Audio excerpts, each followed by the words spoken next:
Welcome to this MOOC on the history of Taiwan, from Japanese colonization to cross-strait relations.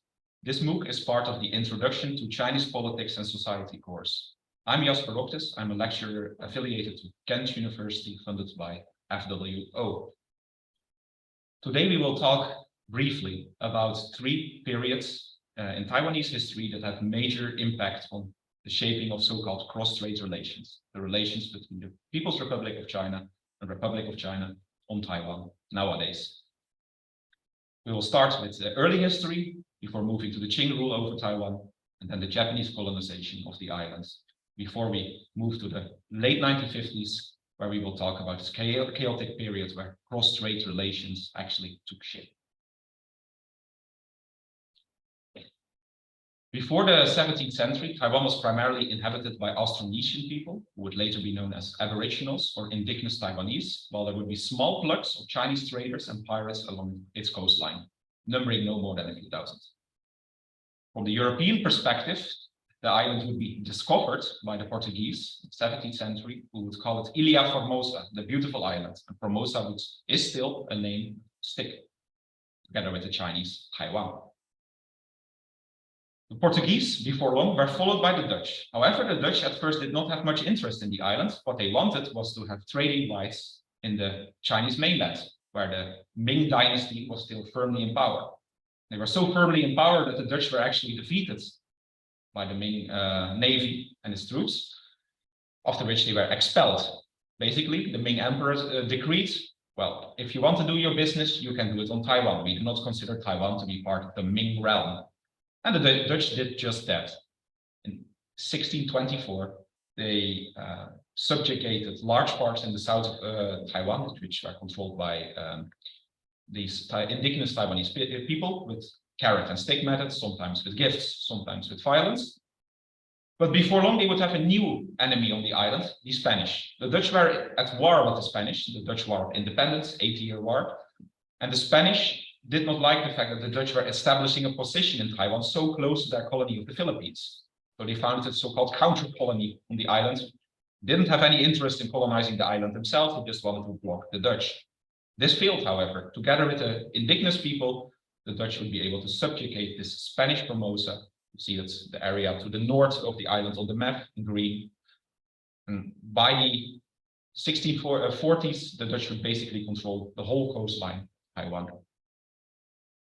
So what would they do with this control? Well, they would stimulate migration of Han Chinese people looking for fertile lands.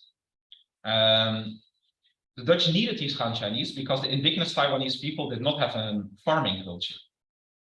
So the Dutch stimulated this migration, and these migrants would soon be joined by what you would in a modern sense call refugees. Why? Well, the Ming dynasty slowly started to collapse. They faced pressure from the north, from the Manchu people, who before long conquered Beijing, 1644, then founded their Qing dynasty, stated that they were the legitimate Chinese dynasty, and slowly pushed the Ming remnants to the south, so-called Ming-Qing transition.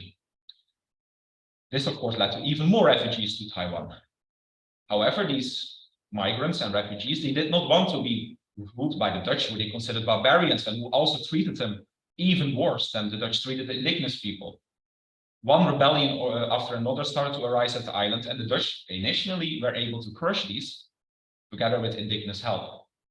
However, in the early 1660s, the indigenous people, most of them at least, finally aligned themselves to the Chinese.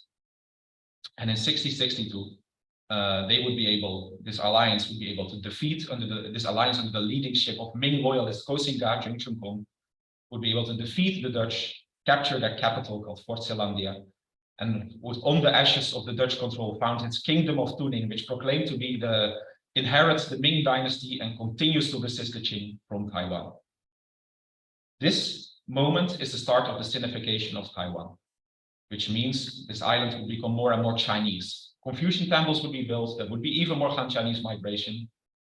However, the cause by Koxinga, and who would before long be succeeded by his son, was in vain, as the Qing dynasty around 1680 defeats the last remnants of resistance on the Chinese mainland, then also defeats Koxinga Sun at the Pescador is a strategically important island between Taiwan and the Chinese mainland.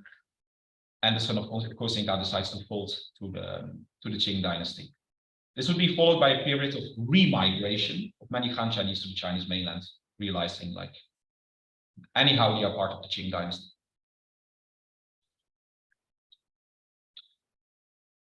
So, however, at first, the Qing dynasty did not really know what to do with the island. They had basically only attacked it because there was Ming resistance, not because they wanted Taiwan per se.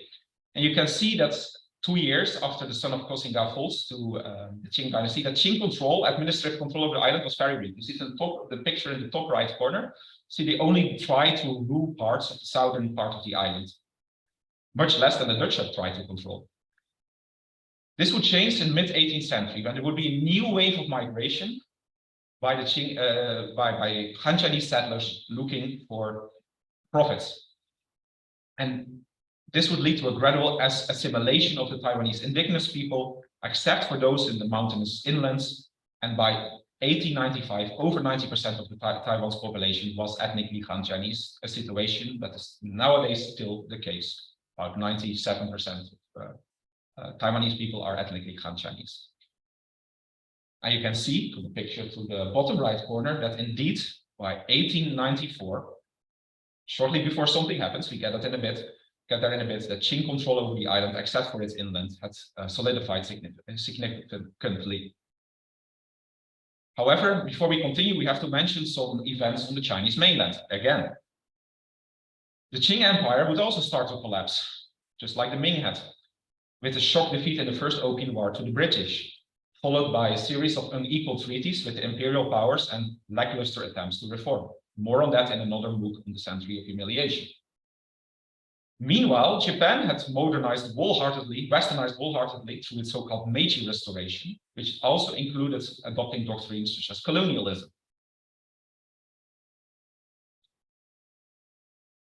This would cause a conflict, not a conflict over Taiwan, but a conflict over Korea. Korea had been a vassal state of a series of Chinese empires for hundreds of years, at least been in one way or another in the Chinese sphere of influence, and Japan wanted to change this, and it succeeded in doing so. In the First Sino-Japanese War of 1894-1895, the Japanese obtained a decisive victory over the Japanese who had completely modernized their army, obtained a decisive victory over the Qing dynasty. And the Qing dynasty was forced to sign the Treaty of Shimonoseki, which stipulated that they would lose indeed the suzerainty over Korea, but also over Taiwan, even though fighting had not occurred in Taiwan. However, local Qing officials tried to resist the implementation on this rebel and tried to resist the implementation of this treaty. At the moment of the treaty was signed, there were no Japanese troops on the island. But their cause was futile, and by October 1895, Taiwan is firmly under Japanese control. And over the next decades, Japan would really solidify its control, except for over the mainland areas where indigenous people keep resisting. But it would be firmly in Japanese hands. Again, before we talk about what happens next, we have to talk what happens on the Chinese mainland. What happens? The Qing dynasty collapses completely in 1911, and on its ashes, the Republic of China, Zhonghua Mingguo, ROC, is founded by Sun Yat-sen, the leader of the Chinese Nationalist Party, KMT. This party will have major significance in the later part of the story. After this, however, instability and fragmentation continue on the Chinese mainland, well into the next decades during the so-called warlord era. After the warlord era ends, when the KMT managed to reunify most of China, mainland China, then led by Sun Yat-sen's successor Chiang Kai-shek, Chiang Kai-shek, a civil war with the Chinese Communist Party would break out between the KMT and the CCP, the Communist Party led by Mao Zedong. So basically, what we have to remember for the story of Taiwan is that the Chinese mainland was in complete and utter chaos. So what was happening on Taiwan? Well, the Japanese held a so-called paternalistic colonial vision for the islands, and he wanted to change Taiwan in a model tropical colony. What does this imply? Well, basically, it just implies exploiting Taiwan for maximum profits. But be it through exploitation, the living standards of the average Taiwanese on the island, at least in comparison to the Chinese mainland, did start to rise during this period. For example, to exploit Taiwan properly, the Japanese built major infrastructure, industry, started educational opportunities just to achieve maximum productivity. And indeed, in this regard, you can say that the Japanese were very successful. And in 1935, they displayed this peak of their colonial glory in the Formosa Expo, where they proudly showed off to the rest of the world how well their colony was run. And even some visitors from the Chinese mainland admitted, like, yeah, this is what we need on the mainland as well. However, things start to change. And I took the date 1937 here. What does that date signify? Well, the outbreak of the Second Sino-Japanese War. Japan invades mainland China again. During this time, the significance for Taiwan, well, during this time, Japan started to think maybe we should not just merely colonize Taiwan and keep seeing the Taiwanese as a colonized people, but maybe we should try to shape them into just another province of Japan. This strategy was called Kominga, Hua Minhua in Chinese, which literally means transforming the people into imperial subjects. And after Japan's attack on Pearl Harbor, and half a year later, the fortunes of war changed in the Allies' favor, Kominga takes center stage. So, for example, a few of these Kominga policies are that in 1937, there would finally be recruitment of Taiwanese in the Japanese army, with no conscription until 1945.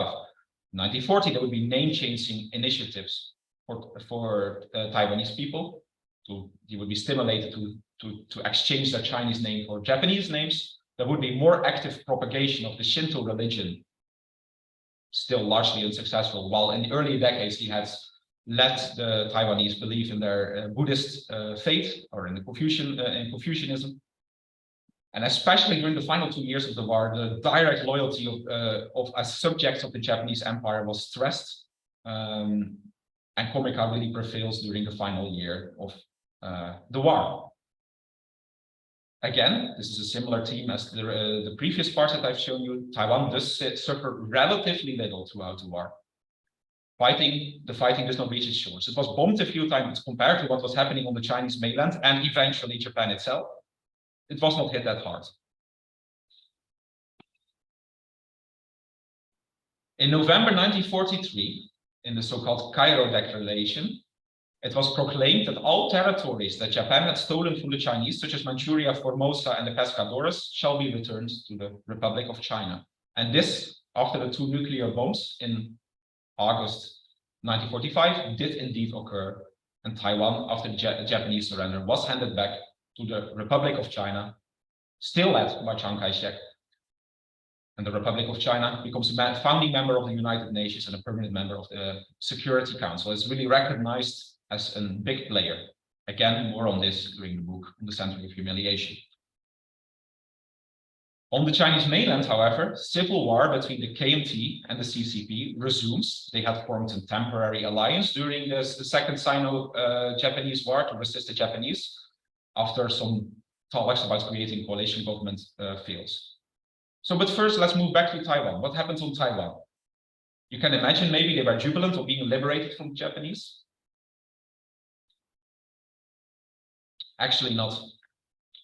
As I explained, the socio-economic basis of the Taiwanese people by this time was significantly higher than the impoverished people on the Chinese mainland. And also the officials which were flown in from the Chinese mainland that then started to rule Taiwan exploited maybe the local people even worse than the Japanese, as proclaimed, as you see here in an American newspaper from 1946.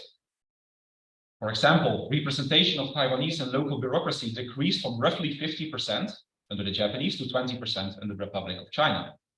Also, the KMT, as the civil war with the CCP worsens and their fortunes start to change, instate monopolistic controls on trade, and the economic collapse on the island is exacerbated in this regard. And this will all culminate in one major incident, so-called February 28, 1947 incident, which is an uprising of local Taiwanese people in this regard, local Han Chinese people, to the KMT government, which was bloodily suppressed. And this is often seen as the start of violent suppression of political dissent, white terror by the KMT.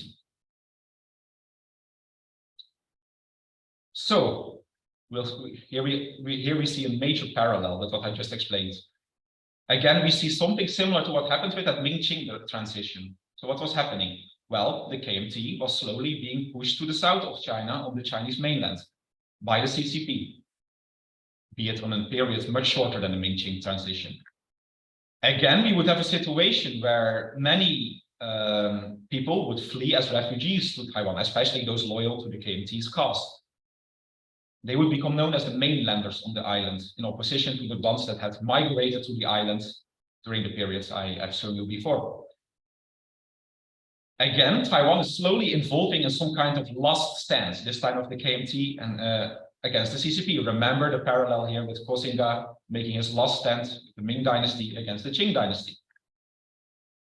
And indeed, as the KMT is slowly defeated on the mainland, martial law is declared, and October 1, 1949, Mao Zedong proclaims that they are victorious, and he founds the People's Republic of China on the mainland, Zhonghua Renmin Gonghuguo. Chiang Kai-shek eventually flees to Taiwan in early December after losing the control of the last major mainland cities that had still been in his hands. Basically, by late 1949, early 1950, everybody seemed resigned to the fact that Taiwan is also going to fall eventually to the communists. Even the US, which had majorly supported the KMT forces, seems resigned to that. Everything, however, changes with the Korean War. The US realizes the strategic anti-communist significance of protecting the ROC on Taiwan after North Korea invades South Korea and after China starts assisting North Korea. And therefore, the US decides to neutralize the Taiwan Strait British Navy, and the PRC and Mao Zedong are unable to respond because they barely had the Navy at the time. However, in the mid-1950s, during the so-called First Taiwan Strait crisis, the PRC was still able to capture some outlying islands, which had still been under control of Chiang Kai-shek's forces. But this would be the final de facto territorial change until the present day. Why? Well, in 1955, the Sino-American Mutual Defense Treaty is promulgated by American Congress, and which, on the short term at least, largely secures Taiwan's future and existence. And this leads us to a situation which has persisted until the present day, namely Cross-Strait Relations. Liang Guanxi. You see, nowadays still, this situation is unchanged since 1955. The PRC is in control of the Chinese mainland, while the ROC still controls Taiwan, as well as some outlying islands that you can see even in the South China Sea. There are still some islands under the control. And this is the situation that we're still working with. A lot has changed, of course, politically over the decades following this, but de facto, this is the situation we are still in. This is the end of the lecture.